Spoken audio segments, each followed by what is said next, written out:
Welcome to episode 124 of the High Volume Hiring Podcast. I am Stephen Rothberg. I am the founder of College Recruiter, and I am also battling a cold. So if I sound like I've been smoking a lot, haven't been, but do with that as you wish. My co-host Jeanette Leeds. I don't think that you have been smoking a lot or battling a cold. So No colds, and we're just not gonna go. No smoking. My kids are what? No smoking. Exactly. We are really excited today because we have Emily Baxter here, who is the director of We Are Criminals. Welcome, Emily.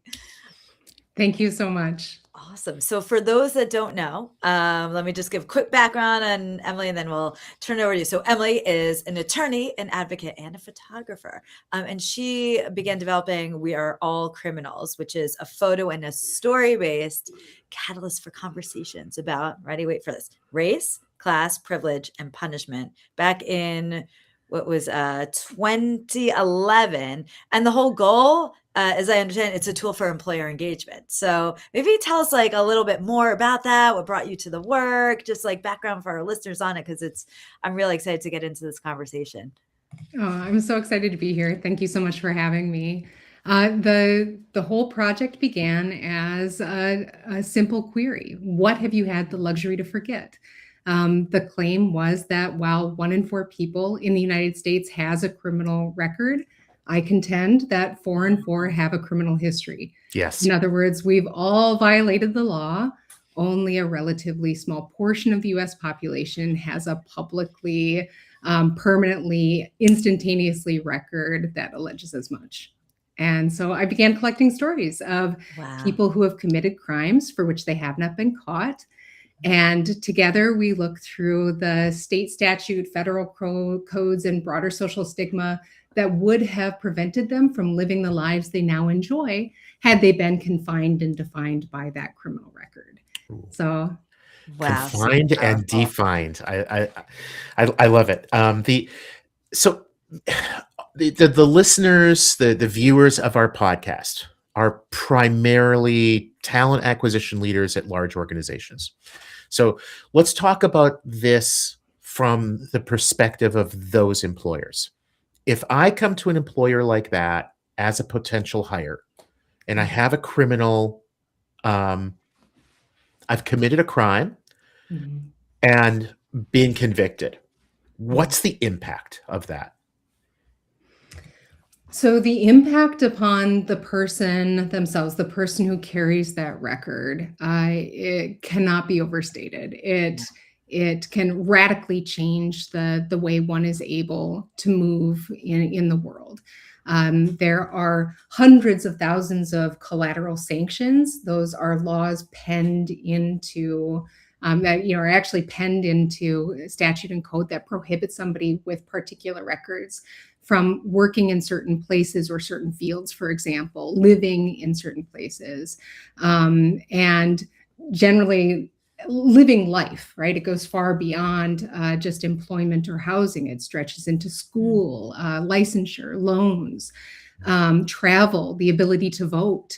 But in terms of employment, even if there isn't a sanction that prohibits somebody from working in a particular place or field, the broader social stigma may disallow somebody from working in a place or field. And so, sorry.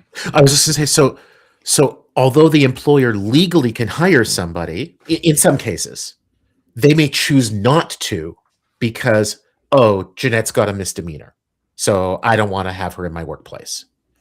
100%. And Jeanette, I'm making that which for the record, I do not. Yes. Exactly. Which for the record, returning to 4 in 4 people in the United States. Well, we're right. And maybe I should, but I do not. Yes. We haven't been caught. We haven't been convicted, but we have done.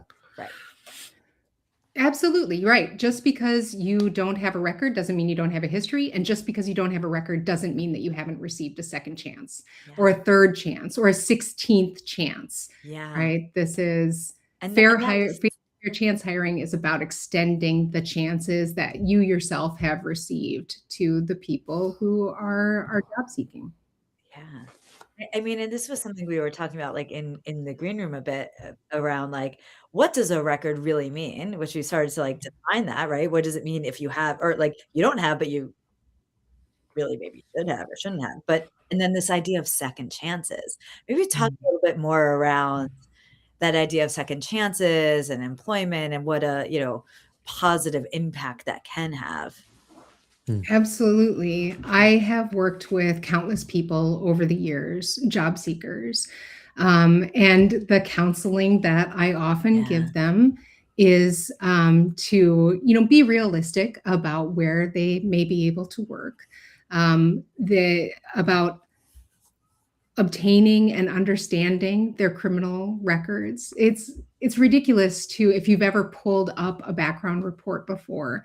You oh, practically need a Rosetta Stone in order to yes. understand them, and they vary jurisdiction by jurisdiction. And oftentimes, people Mhm. don't know what the record says, and so even if they're trying to be honest, when asked a question about their criminal records, they may come across as being dishonest because of just the inability to understand what the record report says. So we talk about obtaining and understanding that record, those cryptic documents. We talk about the possibility of expungement. So that's Yeah, removing from public view your criminal record. We talk about the limitations of those expungements, how they are, very infrequently granted. And even when they are, criminal records still tend to exist in a variety of databases around the world. Um, that's interesting. we have real conversations about working to find community partners who can help connect folks to the fair chance hiring folks. And then we talk about their story, right? People need to be able to, in short terms, be brief, Yeah. take accountability, and focus on rehabilitation. That's what employers Mm. want to hear. They Yeah, want to know, mm. are you going to be a good hire? And the right. best way to do that isn't by offering an excuse or relitigating a matter, but it's about being brief, taking accountability, and focusing on how you have changed and why, if given that chance to work for this cafe or this organization or this office, this field, you will be the best employee because of those lessons learned, because of those skills gained, because of the fire in your belly. Yeah. You are ready to hit the ground running. So, Jeanette, we were talking before hitting the record button Yeah.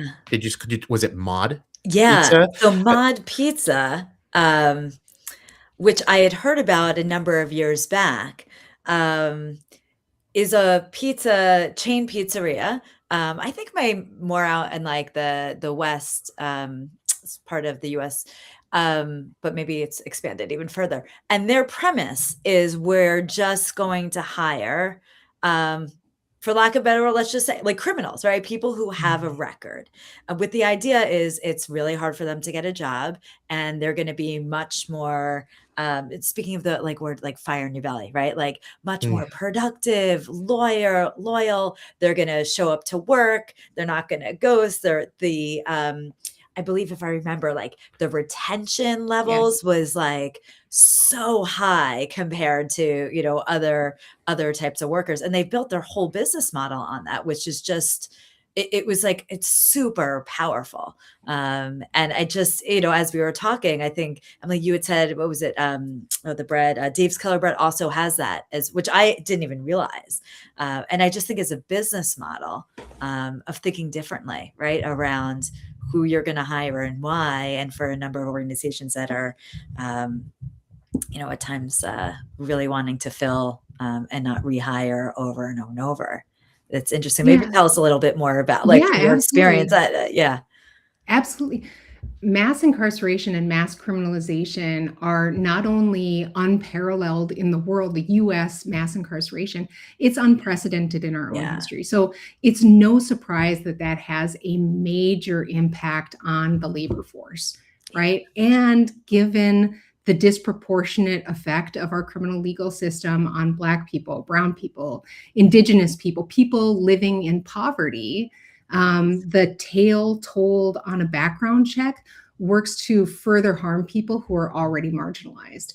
And so if you're only going to be hiring people who do not have any marks on their criminal record, you will likely be hiring people who are much older and who went through their kind of criminogenic years before the advent of criminal records, before, with each passing legislative session, we pass more and more laws prohibiting more and more behavior, and we are retaining these records for longer and longer, and we're making them more and more public. So you're either going to be hiring folks who, passed through those years, those teenage to 20, in your 20s, when folks tend to commit the most number of crimes. They were already past that long ago, or you're hiring people who haven't lived under the microscope of the criminal legal system. Right. So people whose privilege, either because of their skin color or their zip code, have kept them out of the crosshairs of the criminal legal system, so that they haven't had that chance to be caught. They haven't had that chance to acquire a criminal record. So Emily, I think the three of us, especially you, have done a really great job of sort of laying this out from like a social justice perspective, the benefit to the individual. Talk to us about how you would talk to a talent acquisition professional who would agree with you, who would like to be more inclusive, who would like to broaden their talent pool, look for employees who are going to have that fire in their belly, be more loyal, but they've got to go to their C-suite and they've got to convince the crusty old CEO that actually we should be hiring, that it's good for the company, it's good for the shareholders to have these people on our payroll. What's the argument? How do you persuade that person? I think Jeanette already made a very compelling point, right? Good job, Jeanette. Gold star. This is why I have a co-host. You're also doing wonderful. Say all three. Even with I'm skating by. Okay, fair enough. But retention rates are higher. Those loyalty, especially now, the labor force, the way that people are engaging with jobs, it's changing. Folks who receive that second chance, who work with fair chance hires, tend to be people who stick around longer, who work harder, who are more loyal. And part of that is because they're not as mobile, frankly. They don't have that same mobility that many other people in the workforce may benefit from. And some of it is just straight loyalty, that people tend to stay with people who have given them a second chance. Right. So I think that is one very compelling thing. Another thing, if you're looking just at money, is that folks who receive second chances, it doesn't just benefit them. It's not just a job, it's a lifeline. It's a lifeline for them. It's a lifeline for their entire household. In the US right now, half of all children in the world, so 50% of children, have at least one parent who has a criminal record. Wow. You're looking at an huge number. It's a huge number. You're looking at an enormous number of people who can be profoundly affected by joblessness, by their parents who are unable to provide. So when you hire somebody who has a criminal record, when you give them that second chance, it's a lifeline to them, it's a lifeline to their family. That money comes back into the community and further benefits the entire community and environment. I love that. And I think it's so, tying it back to the name of the organization. Let me just make sure I get this exactly right. We are all criminals, right? We have all done something and yet haven't been caught and haven't had to, have this, for lack of a better, scarlet letter on us, and that's impact. So it's so powerful. It really is. So thank you. Scarlet letter is a great way of putting it, right? And there's no amount of scrubbing that cleans that scarlet letter from an online background check.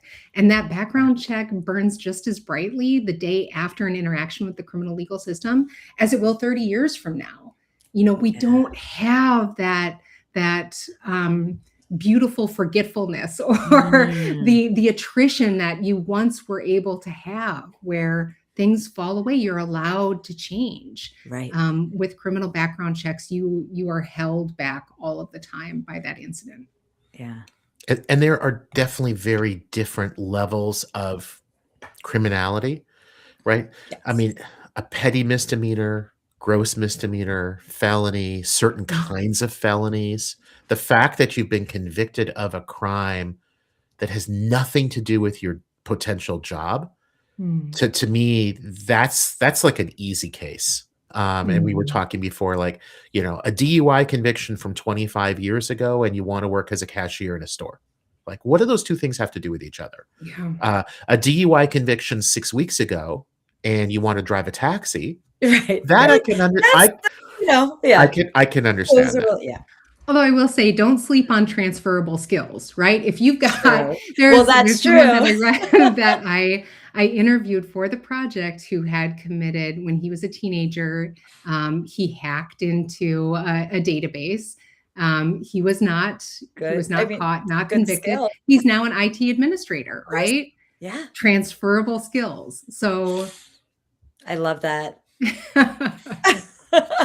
I love that. Well, lots of things for our listeners to think about. This has been fantastic. Emily, thank you so much for the work you and your organization are doing and making our listeners, think about things in a different way than maybe they were already. So thank you. I so appreciate you having me on. Thank you so much. Thank you, Emily. Awesome. Take care, everyone. Take care.